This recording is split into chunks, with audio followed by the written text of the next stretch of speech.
Hello guys, magandang araw sa iyo. So nandito kami sa Pick Up Coffee. Yan.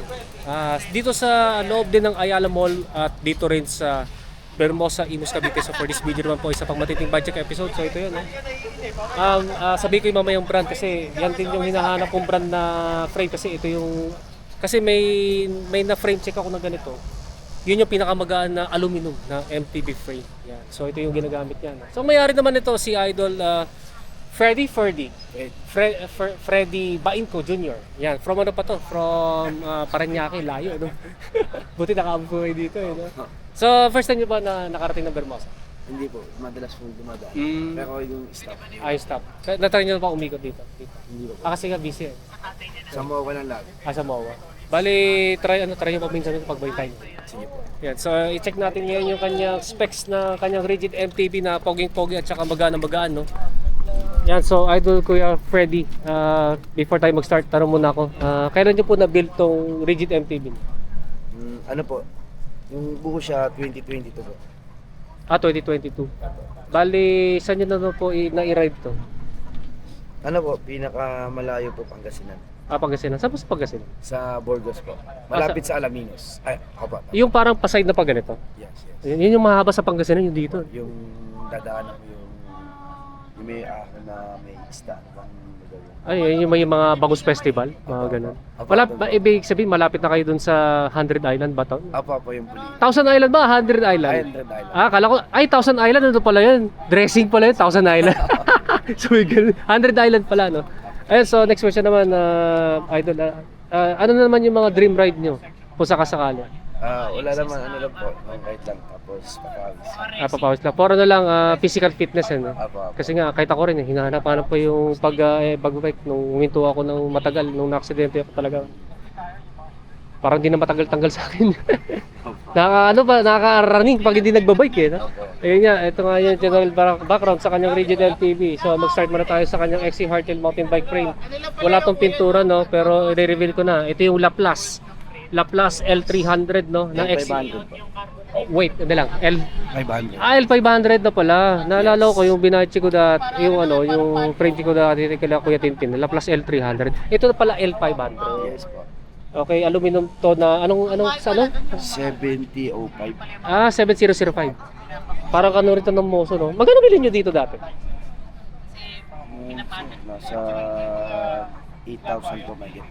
8,000 dati. Apo, nag-sale po kasi si Happy Star kasi po nag-phase out sila ng mga ibang hindi mabiling Item. Apo. Kaya Okay. po, mura po siya. Pero dati daw po nasa 11,200. 11.2. Kasi nga 7005, no? Parang Moso. Yan nga. Ito kasi, yung L300 na frame check ko dati, yun nga yung pinakamagaan, eh. Mga lagpas lang ng 1.59 kg. Kasi yung Mountain Peak 1.51 pala kasi yung Mountain Peak Everest to mga 1.59. Yan ang estimation ko na tinanggal yung true axle, no? Yan nga, aluminum 7005 daw to. Ano pa ba? Yung particular size nito, size 17 yan. Apo. Size 17 or size medium, no? Kasi old school yung old school yung geometry ng frame, no?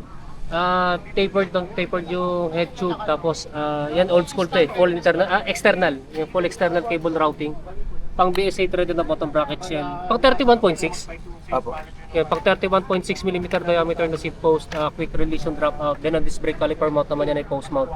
Next naman sa kanyang yan, rigid fork, carbon rigid fork. Yan, katulad sa akin. Ito yung yan.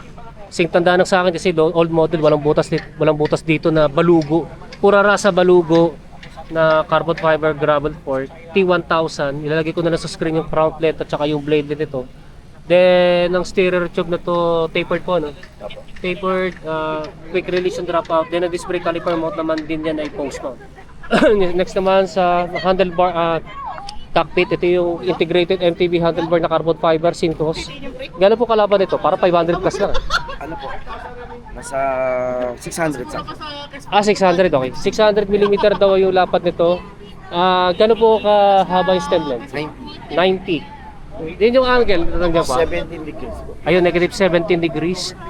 Then yung kanyang handlebar grips, ano po yung brand ito? Unbranded? Tanke. Oo.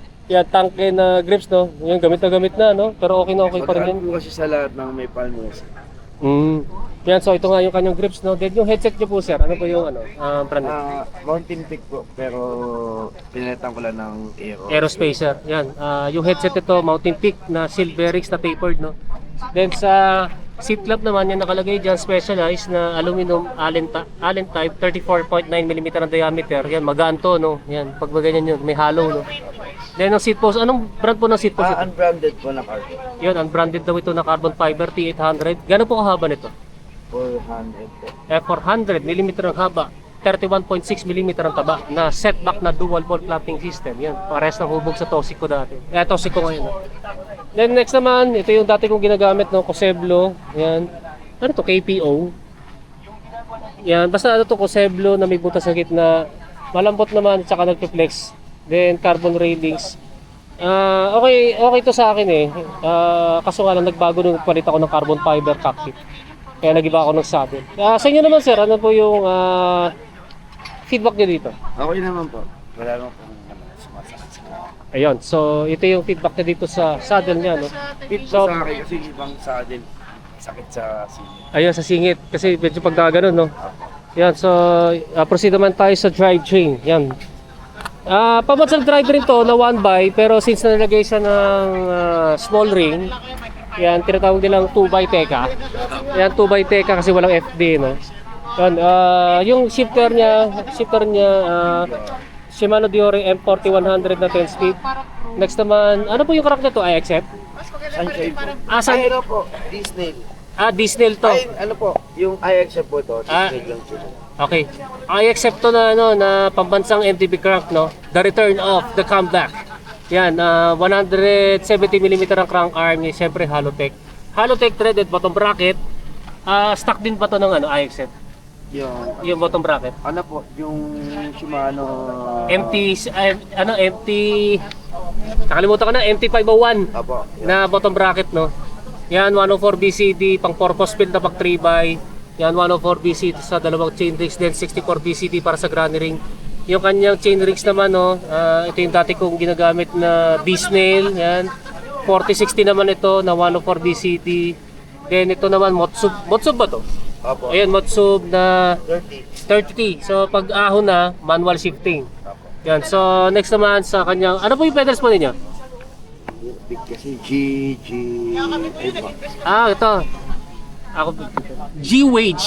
Ang basa ko. G-Wage. Yan na flat pedal. Ano, di pala flat pedals to. Apo, ano po?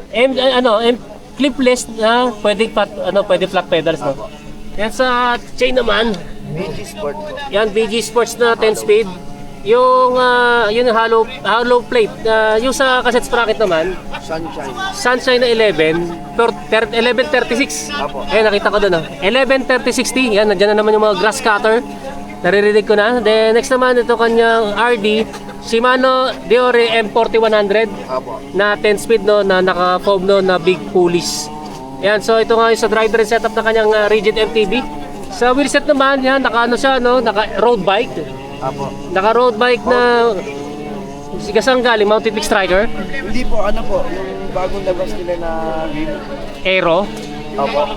Ito pala yung kabuuan ng wheelset niya galing sa Mountain Peak Aero. 24 Po, ano po, binili ko lang po ng per piece yung rim sa... na brand Mountain Peak. Apo, brand market po. Okay. Parang may nakita ko ng ganito sa bike eh. Yan, sa search ko, ano. Ilang holes po ito? 24 holes. Yan, 24 holes. Yung spokes and nipples. Ano po? Richmond po. Richman. Tapos yung gulong naman niya, yan, muti ko na makalimutan. Compass. Yan, compass na, anong size nito? 700 by 35C. Ito kasi 26er na frame. 26er na frame. Ito 700 by 35C. Ano to eh, sa 29, ano ba nakalagay dito? Sabi dito 28 by 1.58. Lagay ko na lang sa screen ko na yung conversion nito kasi sa 700 by 40C 1.57. Hindi ko alam kung 1.4, 1.3 o 1.4. Ilagay ko na sa screen ko yung conversion nito. Tignan natin yung clearance. Yan, clearance. Yan, ito kasi 26er yung frame, no? Malaki, medyo malaki pa yung clearance, parang ano sa hililiit ko eh. Sabi nyo, ano yung pinakasagad nito?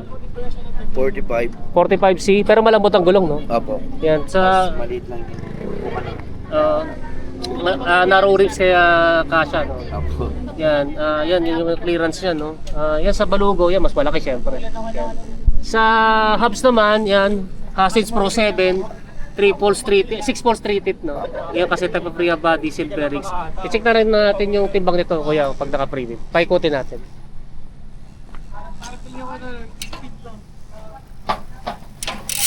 Ay, lakas! Lakas pala ito. Ayan yung tunog ng Hasage Pro 7, NTB hubs kapag naka-free wheel. Then lasa lang sa kanyang brake set, no? Uy, bago to ah. Anong brand mo nito? So, Pro PRO? opo. Yan, So, E2 yung model. Pro E2. Parang naalala ko sa yung naka-fat bike last year, ganito rin eh. Naka-PRO, parebang model. Magaan po siya kasi po CNC aluminum yung materials. Okay. Pero sa performance? Baka siyang MT200. Pero leak, mga ganun. Wala naman po. Walang mga leak. Yun ang usually ang problema sa mga budget na, na mga hydraulic section. Naibigay na item. Pag nakachamba, no? Opo. Ayan. Sa akin po wala naman po. Wala problema sa kanya to, no? Hydraulic brakes, dual piston, no? Opo. Tapos meron pang parang yung butas-butas dyan. Ano po, bago Parang- lang yung punch niya. Bali, for ride yung Pads. Ano po, yung brand ng Ayan. So, lasa lang sa kanya rotors. Anong rotors po ito? ano po, parang kaano po nitong pro din po. PRO din. Yung PRO na 160mm ang diameter, harap tsaka likuran. Parehas na fixed type and wall type disc brake rotors. Unfortunately, di ko dala yung aking timbangan, pero siya natimbang na niya. So ano po yung timbang po niya? 9.2. Ayun, 9.2. Apo. Yan, aluminum, no? Aluminum, 9.2. So, parang no? Konti na lang, konti na lang. Maabutan mo rin doon sa pinakamagana na bicycle ko dati, yung naka-mounted yung Everest Pro. Pero matindi kasi, magagana kasi yung pyesa nun. Pero ito yung matindi rin ito, kaya magaan no? Yan, so ito nga. Magkano pala yung total estimated cost? Ano lang po, nasa 30 plus po. May 30,000. Yan, ito nga yung Laplace L500, no? Rigid MTB. Si Idol Freddy, no? Saka meron kayo tanong regarding dito sa kanyang poging-pog ni Rigid MTB. I-comment na lang din yun sa comment section na sa Idol Shoutout. Wala naman po. Okay lang. Yung mga kamag-anak din sa bahay. Shoutout sa asawa ko. Ayan, so yan, salamat talaga. Salamat talaga at dumayo pa ka dito sa Vermosa para may budget ko. Yan, salamat talaga. Yan guys, maraming salamat sa inyong panonood. Then don't forget to subscribe sa aking YouTube channel. Pakiclick na lang yung notification button para ma-totally notify kayo. Yan guys, maraming salamat sa inyo and right po sa inyo.